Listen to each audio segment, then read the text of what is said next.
Hola chicos, un saludo para todos, espero se encuentren muy bien. Este es otro video tutorial de la asignatura de Lógica de Programación y Laboratorio. En la unidad número 3, en ciclos repetitivos, el ciclo for.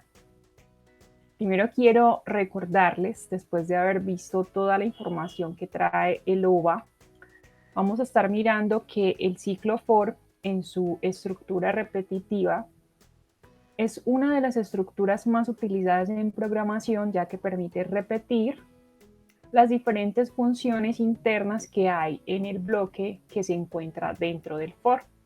El for generalmente tiene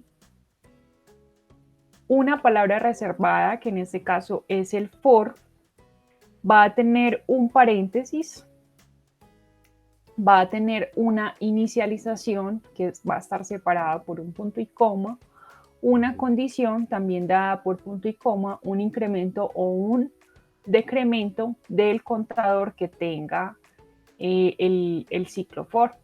Entonces aquí lo podemos ver, recuerden que siempre estamos utilizando, después de haber creado ya el proyecto, lo creamos en este método de public state void main, en donde podemos entonces relacionar las diferentes estructuras o líneas de código que vaya realizando, y ya la hemos hecho en las anteriores unidades.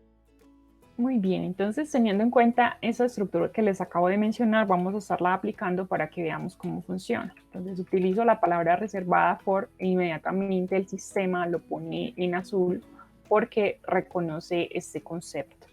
Pongo los paréntesis y pongo de una vez también las llaves para que no se me vaya a olvidar, y observo la estructura que acabo de mencionarles para incluir los tres bloques. En este caso hago una inicialización de la variable que va a ser la contadora, que es muy utilizada para el caso del for, la i, la j, y podemos entonces utilizar la i siempre y cuando sea asignada. No hay ningún problema en cómo la llamemos, puede ser incluso un concepto largo como la sugerencia que les había mencionado, pero en este caso solamente como es una variable contadora, pues realmente no vamos a estar observándola, solo nos interesa conocer los valores para ese efecto. Y cuando trabajemos con vectores, pues también nos va a ayudar un poquito con las posiciones. Entonces la puedo inicializar, por ejemplo, en 1 y separaría el bloque con punto y coma, como lo dice la estructura, y luego hago la condición. La condición me sirve para indicarle hasta dónde quiero, hasta qué momento quiero que se paralice o se pare el ciclo. Para este caso, entonces le diría nuevamente que es ahí hasta que sea, por ejemplo, menor o igual a 30. Y finalmente, entonces le digo si voy a hacer un decremento o un incremento. Para nuestro caso vamos a hacer un incremento. Hago la declaración de la variable, recordemos que cuando la usamos la declaramos, y luego entonces hago el bloque interno de las funcionalidades que tendría este for. Es importante entonces claramente indicar qué función se va a hacer repetitiva, que es lo que va a permitir pues la repetición. Vamos a estar simplemente haciendo una repetición de una impresión para el i, y vamos a ver que como estoy haciendo un incremento, entonces podemos ver qué valores va a tomar esa i para empezar. Bueno, aquí entonces estamos viendo que lo que está haciendo es imprimir en cada incremento el valor de i hasta que el valor sea 30. Aquí observamos que la i valía 1, entonces por eso lo empezó en 1.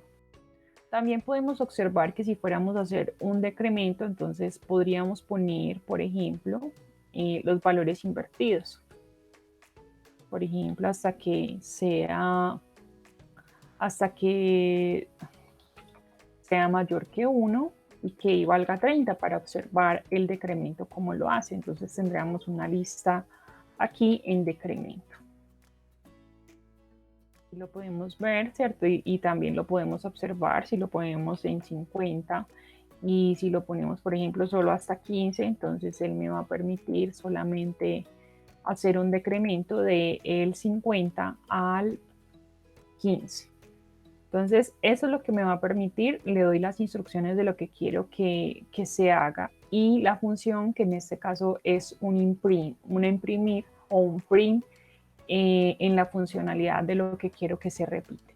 Esto realmente va a facilitar mucho la operatividad de los algoritmos y de los programas, ya que simplemente no tengo que estar poniendo una línea por cada impresión de lo que voy a estar haciendo, sino que él mismo automáticamente lo va a estar observando. Y piense que aquí también estoy utilizando la estructura de condición, entonces internamente también puedo usar variables, puedo usar también condiciones, digamos estructuras un poco más complejas dentro del for.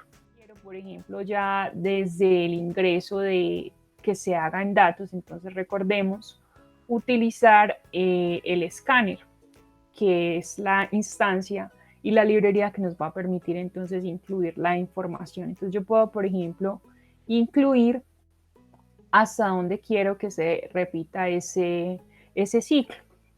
Y puedo poner aquí entonces un nombre contador y darle entonces el valor a ese contador. Además, entonces recordemos que debemos tomar la información de lo que sería contador. Entonces podemos primero pedirle a la persona por medio de un mensaje y luego entonces aquí tomamos el valor de lo que sería contador. Entonces, en este caso, entonces voy a estar dándole el valor a contador y aquí puedo estar entonces poniendo la instancia.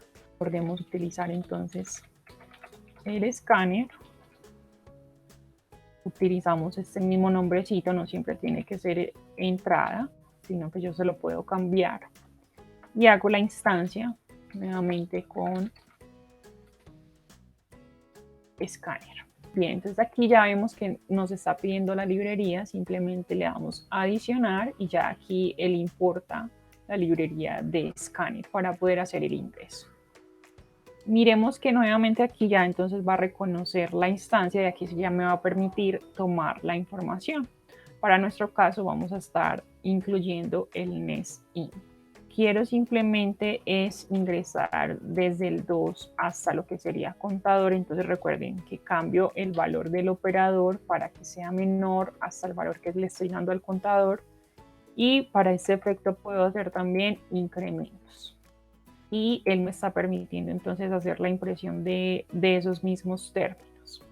Si requiero entonces hacer incrementos o decrementos ya con un valor específico, en este caso, por ejemplo, de 2 en 2, de 5 en 5. Entonces lo que hago es simplemente poner aquí el valor, como lo habíamos visto en los operadores matemáticos.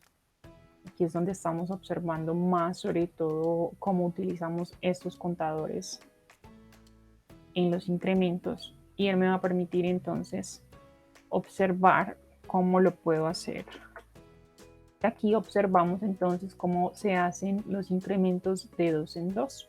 Bueno, eso es todo. Este es el video tutorial de estructuras repetitivas, el ciclo for. Espero que desde este ejemplo puedan hacer los ejercicios. Hasta una próxima ocasión.